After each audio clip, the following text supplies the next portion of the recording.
welcome. Are you ready to start writing? Let's get right to it.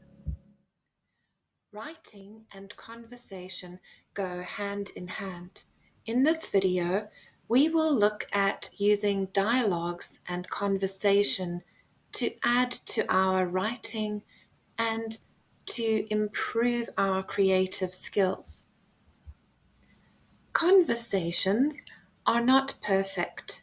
They are not written in formal English, and if you listen to people speaking, you will hear that everyday English is different from written English in novels.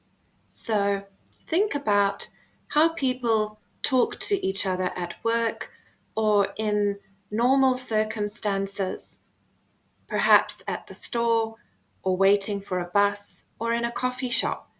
They may be using slang or colloquialisms, words that are common to the area and are a briefer form of English. Everyone wants to say something.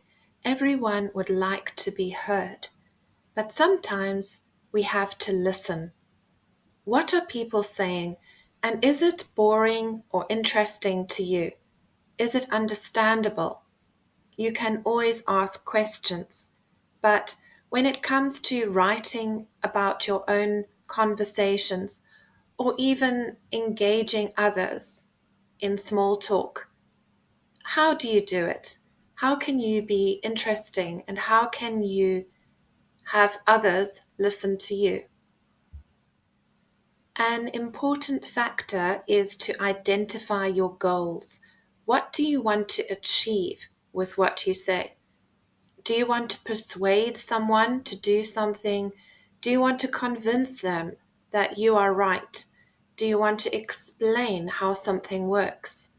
Think about your goals before you begin the conversation or dialogue, or before you approach someone.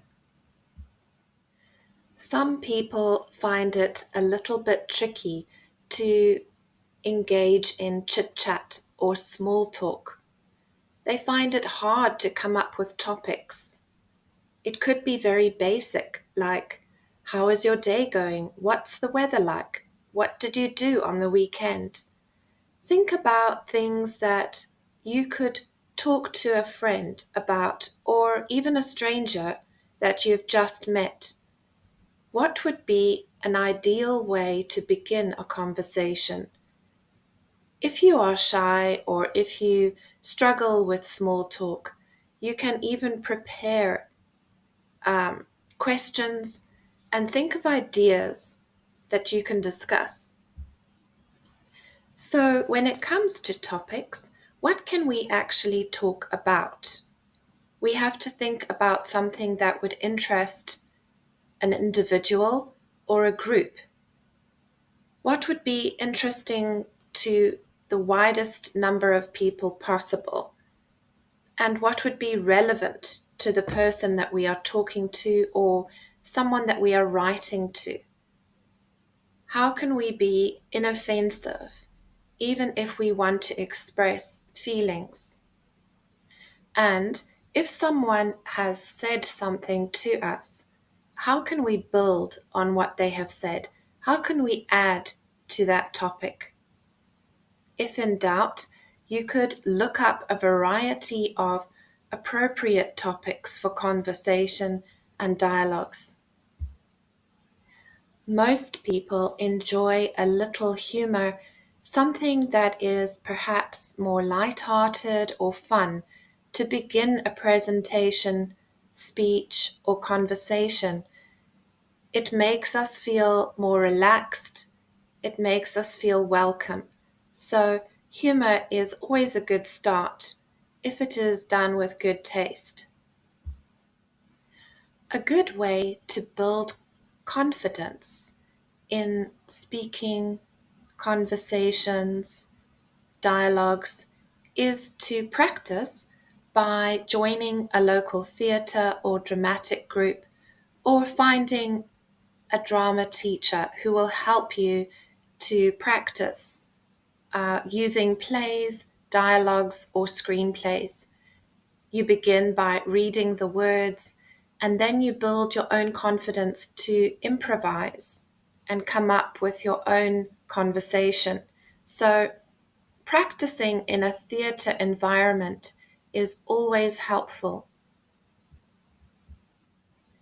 If you are making a presentation, or even when you are writing a book, it's a good idea to think of who your target audience is.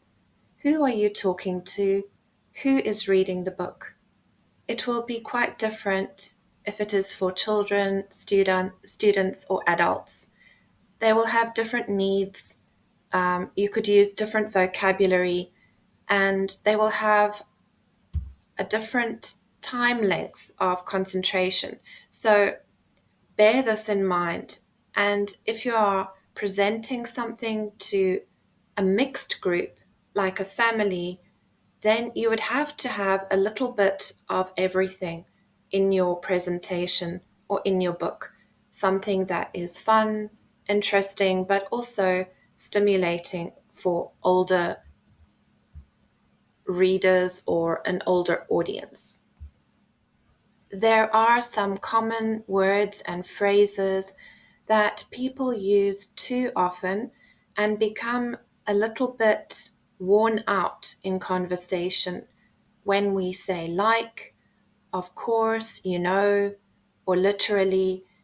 These are examples of phrases that are used too often, and we need to perhaps refresh our vocabulary and try different words and phrases. Try these tasks where you can write short dialogues between pairs of people.